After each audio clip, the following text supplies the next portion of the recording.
Fast, focused, and fearless, here's everything you need to know this Friday morning. The Commission on Higher Education, or CHED, says its priority right now is to assist the students of Colegio de San Lorenzo in Quezon City. In an interview on 1PH's Sa Totoo Lang, CHED Chairperson Prospero de Vera III says they will deal with the school's possible violations later. De Vera recently met with CDSL President Rina Garcia to talk about the school closure, which to him felt, quote, arbitrary and rushed. He says schools typically inform CHED 1 year ahead before shutting down. De Vera also says he was also surprised that students were still asked to pay tuition. Ang interest ng CHED dito ay matulungan yung mga estudyante. Yun ang bottom line namin. Saka na namin titignan kung ano yung mga posibleng violation. Pero ngayon, inuuna namin natutukan yung mga estudyante kung paano masisiguro na sila ay makaka-transfer at hindi sila maagrabyado sa kanilang transferan. Now, De Vera says CHED is also working with other educational institutions to ensure a smoother transfer for CDSL students. Colegio de San Lorenzo announced its decision to permanently close days before the first day of classes. De Vera says a little less than 700 students were affected by the move. Ini-explore namin, baka pwede naman tanggapin na yung estudyante kahit na sumunod yung credentials. Tapos yung bayad school to school na ang pag-transfer ng pera. Para baka mas mabilis. Kasi ngayon, pipila pa yung mga estudyante, magbibigay pa ng cheque, yung cash pa nila yan.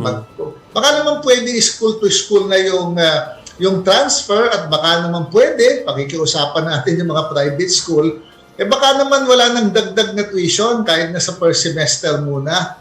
Para yung mga estudyante, kung ano man yung naibayad nila, baka yun na muna yung bayad, bigyan na lang ng konting discount. Meanwhile, the Trade Department has issued a price guide for school supplies. Suggested retail price of notebooks range from 17 pesos and 50 centavos to 36 pesos and 75 centavos. Grades 1 to 4 pad papers are at 6.50 to 24 pesos, while intermediate pads cost 22.50 to 30 pesos. For writing materials, DTI has placed a 13 peso and 25 centavo cap on pencils and a 19 peso cap on ballpoint pens. A box of crayons will cost as low as 18 pesos, while erasers have a price range of 8.75 to 17 pesos depending on the size. The SRPs will be implemented starting this month. And here are the other headlines we're keeping our eyes on. The Philippine Association of Stores and Carinderia Owners says retailers have observed a sugar shortage in carinderia and small-scale stores. This as President Ferdinand Marcos Jr. mulls the possible importation of sugar by October. The Philippine Drug Enforcement Agency, or PDEA, is now going after bank accounts of drug dealers. The agency previously announced that it will look for more holistic ways to deal with the drug problem. And the National Commission for Culture and the Arts has issued a cease and desist order against the demolition of the iconic Capitol Theater in Escolta, Manila. And those are the top stories of the hour. Join us again at 9 a.m. as we continue to monitor the day's biggest stories.